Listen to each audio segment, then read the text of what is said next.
Hello everybody, thank you for joining us today. My name is Willem and today we're going to be looking at the motor effect. So we have a few learning objectives and a few of those are to be able to apply Fleming's left-hand rule to current carrying conductors in a magnetic field. It's a bit of a mouthful but we'll understand that very soon. To be able to recall the factors that affect the size of a force on a wire in a magnetic field. Again, a bit of a mouthful but we're going to understand that too. And to be able to apply F force is equal to B magnetic field strength times by I current times by L length. So we have a lot to cover today. Let's get right into it. Okay, so we've looked at magnetic fields around current carrying conductors, so just wires, right? And we've also looked at magnetic fields around magnets themselves. Now it only makes sense to sort of combine the two and look at the magnetic fields around a current carrying conductor in a magnetic field. Okay, so let's break down this right here, right? Current carrying conductor. What do I actually mean by that? Well, a current carrying conductor just talks about a wire that's live. So let's write that down. Current carrying conductor. Okay, so let's look at this part here, right here. Conductor. That's just a metal, right? So a metal wire, and what current carrying tells you that it's live. Okay, so I realize that a lot of students get really confused with this word because it sounds super complicated, but it's not. As with all of physics, if you break it down to smaller logical steps, you can usually work it out. So current carrying conductor is just a metal wire. So we have that right here, okay? So we have our wire right here, wire.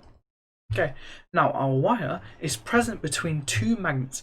We have our, the magnet's north pole here and magnet's south pole here as well. So let's write this down, magnet. Okay, so now if we remember our field line rules, the field lines always go from north to south, and we can see that right here. So these are our field lines. Field lines, okay, and you can see that all of these lines are parallel and they're evenly dispersed. So what sort of field is here between the north and south poles of the magnet? Well, that's a uniform magnetic field. So here we're looking at a wire carrying a current being placed in a uniform magnetic field. Now we can see something brand new. We can see a force being exerted on the actual wire, and if you look very closely you can see that all three of these quantities, the force, the field and the wire, are at 90 degrees to each other. Okay, so let's redraw this over here, right? So I have my wire here, and now let's give that the symbol I for currents, right? Then I have my magnetic field this way, right? So 90 degrees to that. Now magnetic field has a brand new a unit, right? And it's called B. And now B is measured in a brand new unit called Tesla. Okay, Tesla like the cars. Okay, but this unit was named after the famous inventor called Nikola Tesla, who actually did a lot of work on magnetism and free energy and stuff like that. Okay, so we already know that current is measured in amps, so let's put that in. Now we have our brand new force, right? Or quantity I should say, which is down, which is still 90 degrees to everything else, right?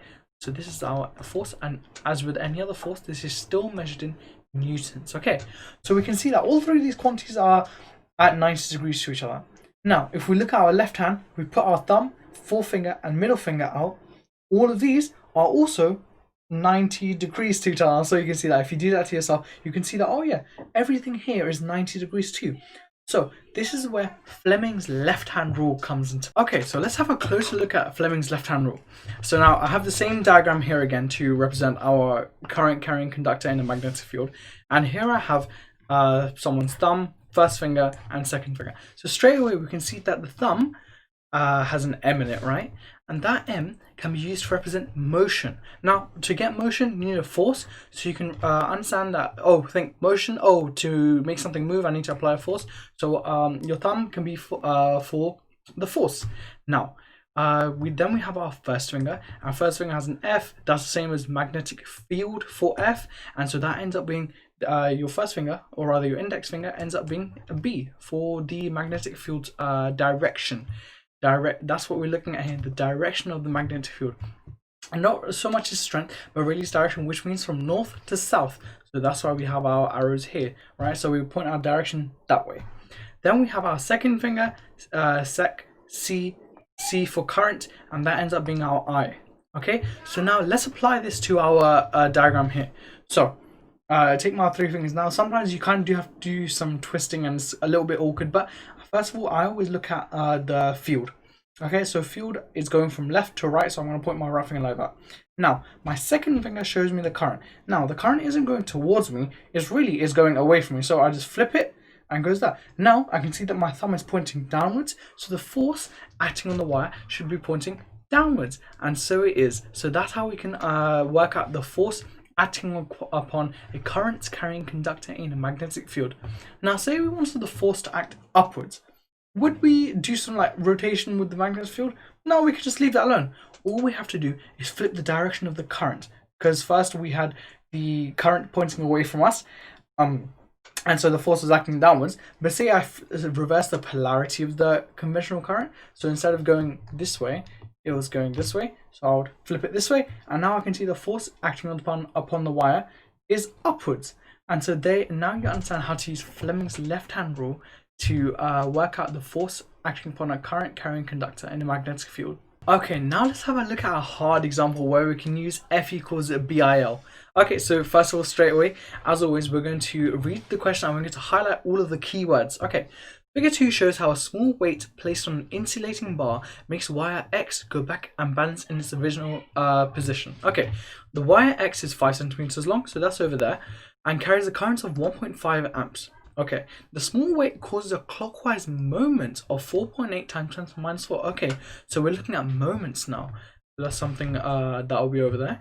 Calculate the magnetic flux density where wire X is positioned. Okay, so we want to work out the magnetic flux density over here. So first of all, let's write out all of our equations that we're going to use right now. So F, and also give the unit. F equals a B, I, L. And again, let's look at all of our units. F is in newtons, that's our force. B is in magnetic flux density, which is in Tesla. So straight away, we can put our unit right there, right?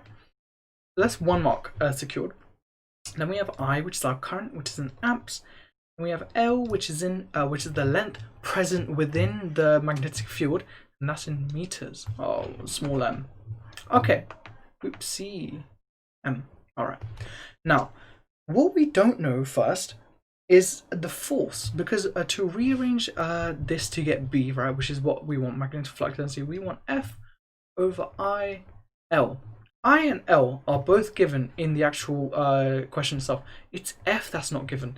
Instead, they've given us moment. Now, what's the equation for a moment? Well, moment is equal to force times by perpendicular distance. So what we want to do is we want to rearrange for F, so we do M over T, and that gives us F. Right. Now, let's read the question for all of our information over here, right? So we know that the perpendicular distance from the pivot, or rather the fulcrum, and here is 8 centimeters. And we know the moment itself is 4.8 times 10 to the minus 4 Newton meters. So let's input all of our numbers here. 4.8 times 10 to the minus 4 over, oops, that looks like a 9, over 4, over the distance 8 centimeters, but it's always in meters, because remember, our unit here is given in Newton meters. So we convert 8 into meters, which is 8 over 100, which is 0.08. And that gives us, let's do it, 4.8 times 10 to the minus 4 over 0.08. That gives us 6 times 10 to the minus 3 newtons. 6 times 10 to the minus 3 newtons, which is rather 6 millinewtons, but let's just keep it like that. Okay, now we can input all of this into our equation over here. Let's do it in a different color. So we get 6 times 10 to the minus 3 over the current, 1.5 amps, multiplied the length of the wire within the magnetic field, which is over here, 5 centimeters, right? We're looking at this length over here, times by 5 centimeters.